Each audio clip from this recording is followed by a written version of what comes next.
Die Stack Overflow Survey ist für dieses Jahr durch und es gab viele Erkenntnisse, ich könnte da ewig drüber reden, aber es gab vor allem eine, und zwar ihr und wir sind unzufrieden.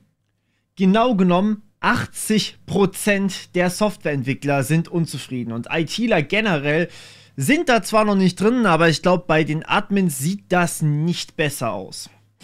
Und ich möchte heute mit euch da mal durchgehen, denn ich hoffe, dass auch einige Firmen das hier sehen. Ich weiß, dass einige Firmen hier zugucken und wir können das gemeinsam fixen. Wir können das gemeinsam ändern. Und dazu müssen wir aber ein bisschen tiefer eintauchen und genau das wollen wir heute machen. Zunächst einmal zur Stack Overflow Umfrage. Die ist schon ziemlich repräsentativ. Insgesamt wurden 65.437 Menschen befragt und davon sind 185 Länder vertreten.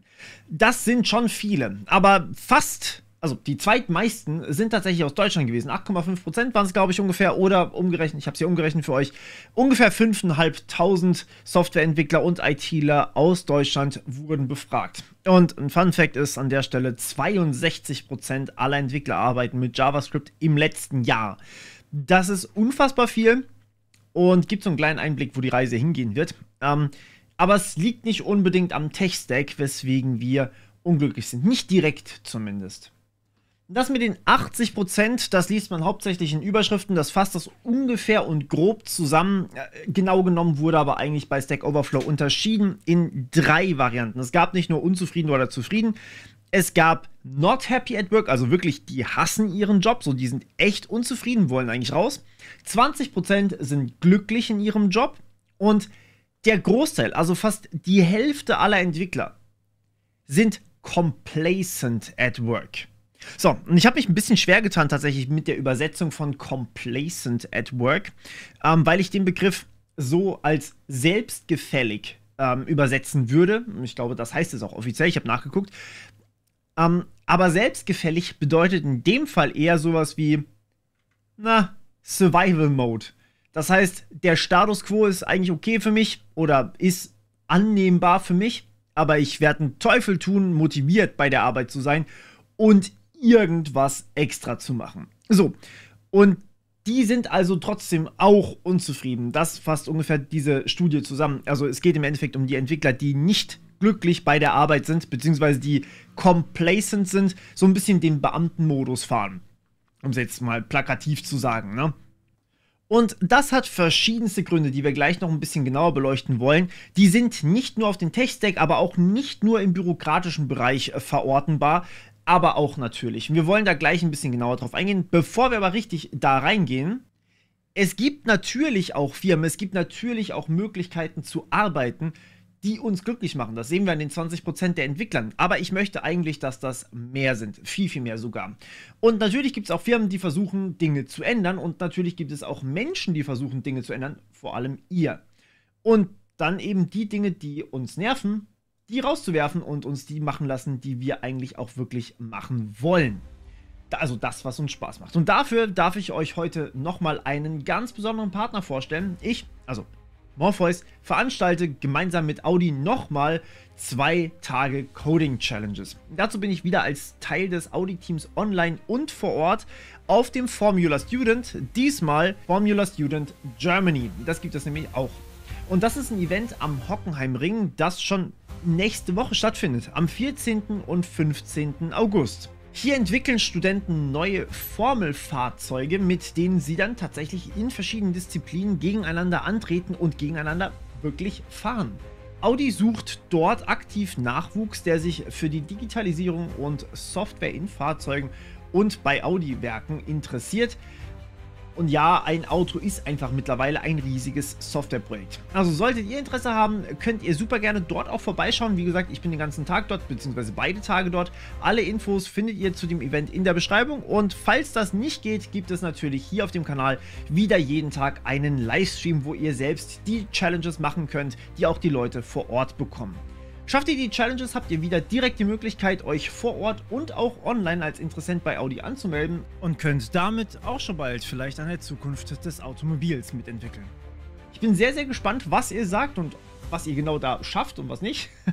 Ich freue mich aber riesig auf das Event und ich freue mich auch jedes Mal, wenn ich sehe, wie viel Leidenschaft einfach in diesen Projekten drin steckt, das sieht man halt auch wirklich. Das ist einfach ein sehr, sehr cooles Erlebnis. Und ich würde mir wahnsinnig wünschen, dass viele von euch da sind, aber natürlich auch, dass sie hier online mitmachen. Und damit lasst uns wieder reinstarten und überlegen, okay, was genau können wir eigentlich besser machen? Was genau fehlt uns an unserem Job? Wir haben gute Bezahlung, wir haben oftmals die Möglichkeit, Homeoffice zu machen.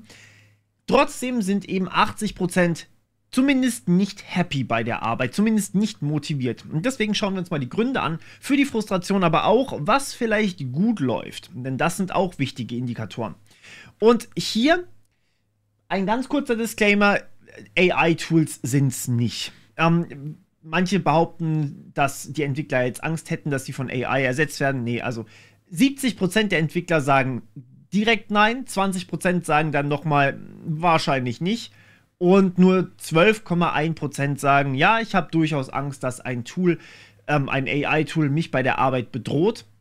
Aber da muss man auch einfach sagen, gleichzeitig benutzen es sehr, sehr viele. Und hier in Blau sind die Desired Technology Stacks, das heißt das, mit dem man arbeiten möchte. Und Admired, damit, die man wirklich liebt. Also hier zum Beispiel ChatGPT super weit oben, GitHub Copilot super weit oben, Gemini nicht ganz so weit oben, aber trotzdem sehr gewollt.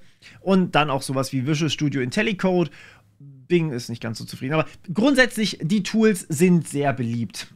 Also viele nutzen sie, viele wollen damit arbeiten, viele arbeiten damit und die allerwenigsten denken sich so, ja, okay, ich werde jetzt bald ersetzt von einer KI. Es geht eigentlich mehr darum, dass die KI uns unterstützt bei Dingen, die fast unmöglich geworden sind. Und da fangen wir an mit den Dingen, die uns wirklich frustrieren. Und zwar zunächst einmal haben wir, also das sind insgesamt die Faktoren, die können positiv sein, die können aber auch eben negativ sein. Hier wurde nur gemessen, welche Faktoren haben eigentlich überhaupt einen Einfluss darauf, wie glücklich Entwickler bei der Arbeit sind. Also, wie gesagt, die Studie bezieht sich leider nur auf Softwareentwickler. Für Physis habe ich nichts Vergleichbares dementsprechend gefunden, aber da gibt es wahrscheinlich auch bald was. So, und was vor allem interessant ist, sind natürlich hier die Werte hier oben. Also hier 5%, klar, wenn man irgendwie mit Top-Quality-Hardware arbeiten darf, ist das schon ganz cool. Aber es ist halt nicht wirklich das brauche ich, um glücklich zu sein bei der Arbeit. Zumindest nicht für viele. Open Source offensichtlich auch nicht. Genauso wie das Absichern von Daten und Umgebung nicht unbedingt einen riesigen Einfluss hat. Und Excellent Internal Observability Practices, also quasi wie tiefen Einblick habe ich, ist auch nicht unbedingt relevant. Viel, viel wichtiger waren die hier. Und zwar, dass man Experte in seinem Gebiet ist, aber vor allem eben, also in seinem Tool, in seiner Sprache, in seinem Prozess, dass man da wirklich Experte ist, dass man für sein Team tolle Strategien entwickeln darf und dass man hier wirklich die Umgebung bauen darf, dass man mit neuer Technologie, also sich weiterbilden darf während der Arbeit. Das heißt, dass man nicht auf einem Level stehen bleibt, sondern einfach auch was Neues machen darf, was Neues erlernen darf, sich weiterentwickeln darf und nicht auf einem Level bleibt, eben nicht in diesen Default-Modus oder Survival-Modus zu fallen, wo man einfach nur dauerhaft weitermacht, was man eben macht. Dass man das nicht hat, dazu braucht man nämlich auch neue Technologien, die man eben anwenden darf. Aber vor allem geht es um diesen Faktor hier. Der hat mit Abstand gewonnen, hier mit 20% bzw. 21% hat er gewonnen. Und zwar, dass man die Codequalität verbessern darf und die Entwicklungsumgebungen verbessern darf. Also dass man dieses Drumherum wirklich verbessern darf, beziehungsweise dass das eben auch wirklich auf einem guten Level ist. Und hier möchte ich euch einmal ganz kurz die Statistik für die Frustration zeigen. Denn die fand ich sehr, sehr interessant. Der mit Abstand größte Faktor, der die meisten Entwickler frustriert, sind die technischen Schulden. Das heißt, man arbeitet mit Legacy-Software, oder nicht mal Legacy-Software, sondern einfach Software, die nach und nach gewachsen ist, immer größer geworden ist, immer riesiger geworden ist und irgendwie hat sich niemand darum gekümmert, dass das Ding auch wirklich vernünftig maintained ist, dass der Code gute Qualität hat, dass er gewartet wurde, überarbeitet und refactored wurde und dadurch hat sich immer mehr angestaut Und wenn ich jetzt mittlerweile was verändern möchte in diesem Stück Code, ich habe darüber auch schon mal ein Video gemacht, ich werde euch das auch hier hinhängen, wenn ich jetzt was verändern möchte mit diesem riesen alten Batzen Code, der einfach schlecht gewartet wurde, mit dem Spaghetti-Code, wie man gerne sagt, dann kostet mich das so viel Zeit und Energie, ein neues Feature einzubauen, dass wir von ungefähr Faktor 10 sprechen können. Und dadurch werden wir langsam. Dadurch werden wir so langsam, dass wir Deadlines nicht mehr einhalten können. Da hängt ein riesiger Rattenschwanz dran. Wir müssen uns um den alten Code kümmern, den verändern, damit wir überhaupt irgendwie da so ein neues Feature reinsliden können. Und trotzdem müssen wir das aber machen, um die Deadlines irgendwie hinzubekommen. Wir können den Code ja nicht einfach ruhen lassen. Wir haben aber nicht die Zeit, den Code irgendwie neu zu entwickeln oder zu verbessern. Und da wächst das Ding natürlich dann noch weiter und noch weiter. Im Endeffekt fügen wir direkt Legacy hinzu, bevor wir die Legacy eigentlich entfernen. So kann man es eigentlich sagen. Und das nennt sich technische Schulden. Wie gesagt, ich habe da schon mal ein ganzes Video drüber gemacht. Ich hänge euch das an. Und das ist mit Abstand der größte Faktor, warum Entwickler unzufrieden sind.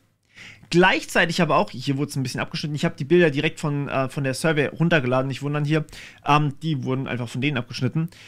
Gleichzeitig haben wir zweimal Komplexitäten, die uns nerven. Einmal Komplexität fürs Build, also das wirklich für fürs Veröffentlichen der Software. Da ist einfach alles so komplex geworden, dass man schlecht benutzen kann, schlecht warten kann, schlecht verwenden kann. Und gleichzeitig aber auch für die Entwicklung selber ist alles sehr, sehr groß geworden, sehr komplex geworden. Also nicht nur die Schulden an sich, sondern auch einfach der Tech-Stack. Und dazu habe ich auch ein paar Videos geplant, die sind noch nicht fertig, denn gerade wenn wir nochmal an den Anfang zurückdenken, über 60% der Entwickler arbeiten mit JavaScript.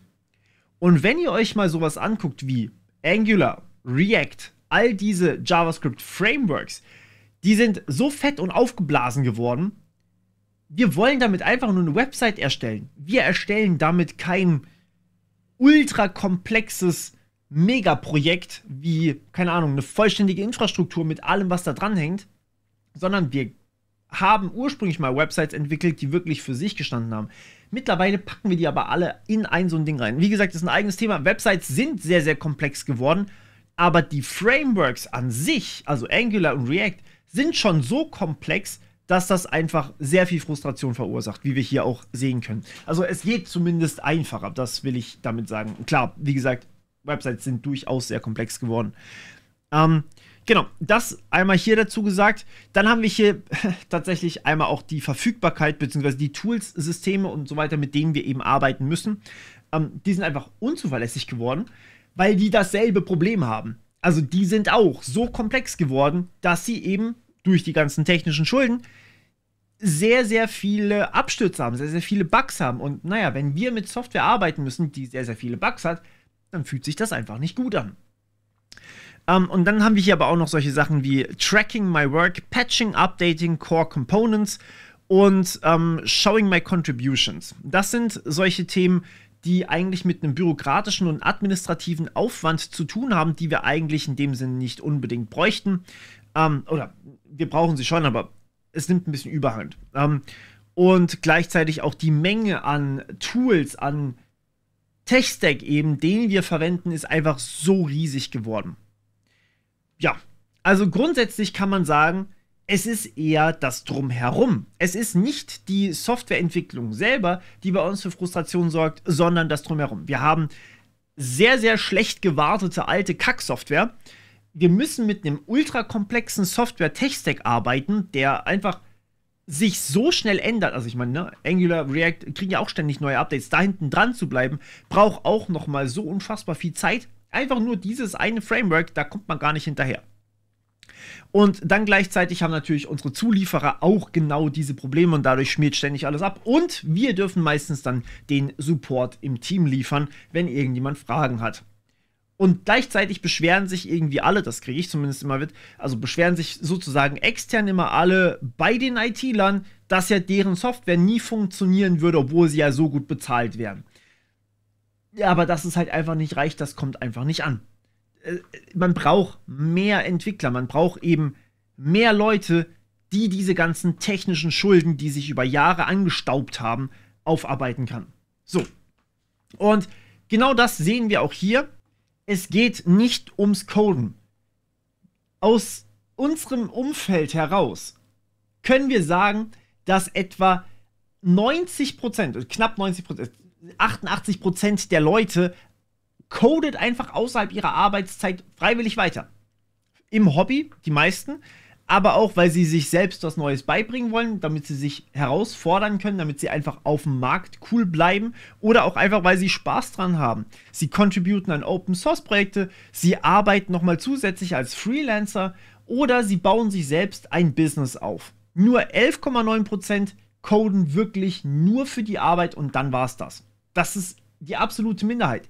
Es liegt nicht am Programmieren. Die Tätigkeit an sich ist nach wie vor cool und macht Spaß.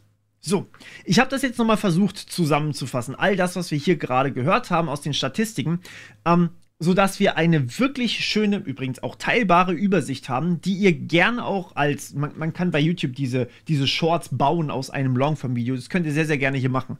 Oder auch einfach das rausklippen und dann an eure Kollegen oder Chefs auch mal schicken, damit die wissen, was da eigentlich solche Frustrationen sind. Okay. Kaffee übrigens. Wichtiges Tool für Softwareentwickler, damit sie auch glücklich sind. Also, technische Schulden sind Nummer 1 Priorität. Jahrelang wurde einfach immer nur das gemacht, was kosteneffizient war, um neue Features in eine Software reinzuballern. Das funktioniert auf Dauer ohne Refactoring leider nicht. Und ja, Refactoring bringt erstmal kein Geld ein, aber wenn man den Code gut gewartet hat, wenn man ihn gut refactored und gut gepflegt hat, dann lassen sich neue Features bis zu 10-mal schneller entwickeln. Das heißt, man investiert einmal in guten, aufgebauten, sauberen Code und hat danach die Möglichkeit, sehr viel schneller zu wachsen. Das muss man aber tun. Und in der Zeit kommen keine neuen Features und in der Zeit darf es auch keine Deadlines für neue Features geben. Das muss einfach gemacht werden.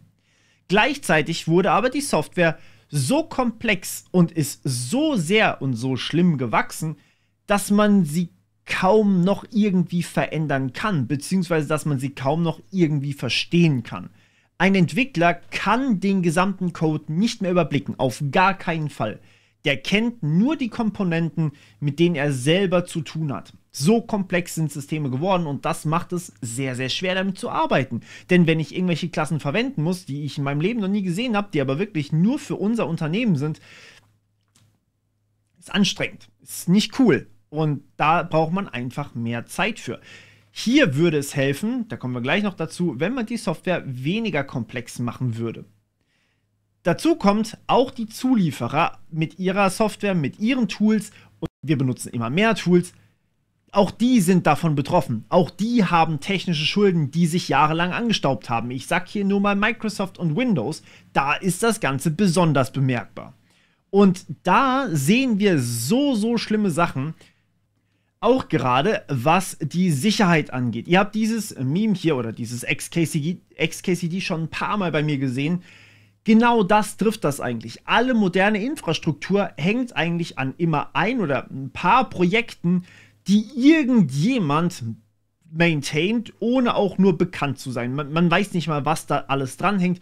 Und wenn es in sowas dann Probleme gibt, Sicherheitslücken sind immer das, was wir mitbekommen, aber auch wenn es einfach nur einen Bug gibt, der das ganze große Softwareprojekt zum Einsturz bringt, ey, wie soll man das rausfinden?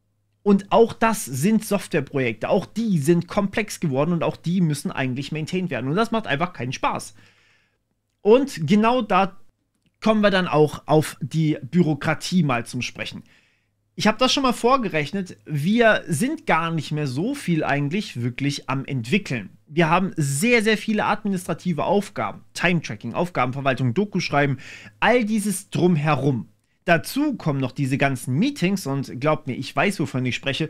Ich habe manchmal 7 Meetings an einem Tag. Und dann ist der Tag einfach vorbei, ohne dass ich auch nur irgendwas Produktives gemacht habe. Denn meistens lassen sich diese Meetings mit einer E-Mail beantworten.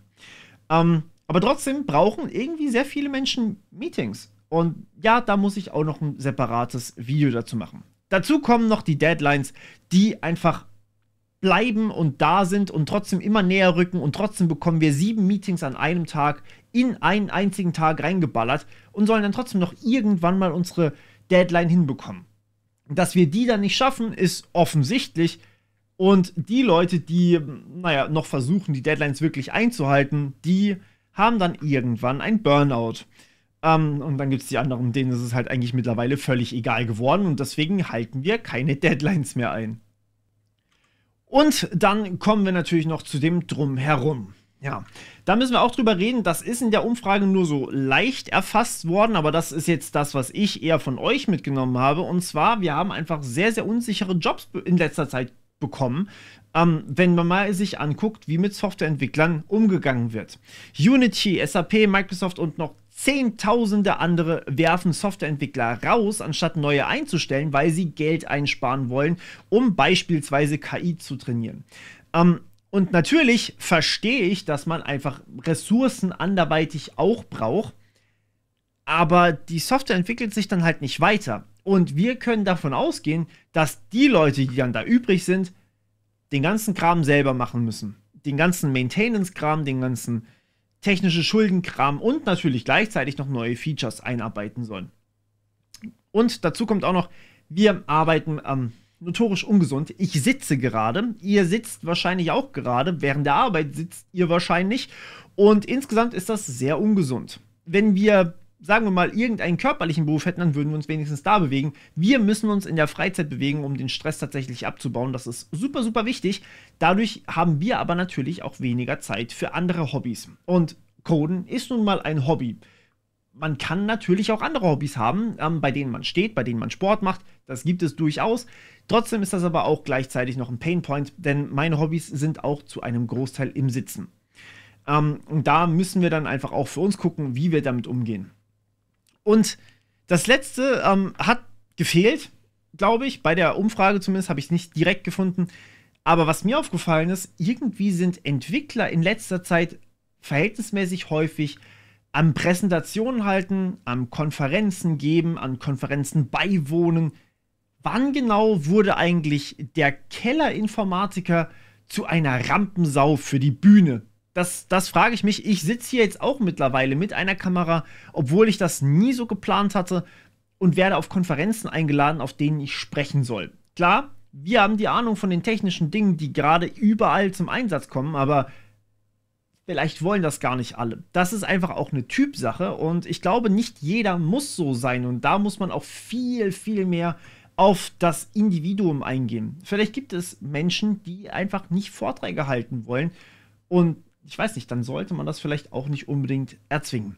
Manche wollen einfach von zu Hause arbeiten oder vielleicht auch sogar nicht von zu Hause arbeiten und dann aber auch einfach nur ihre Arbeit machen.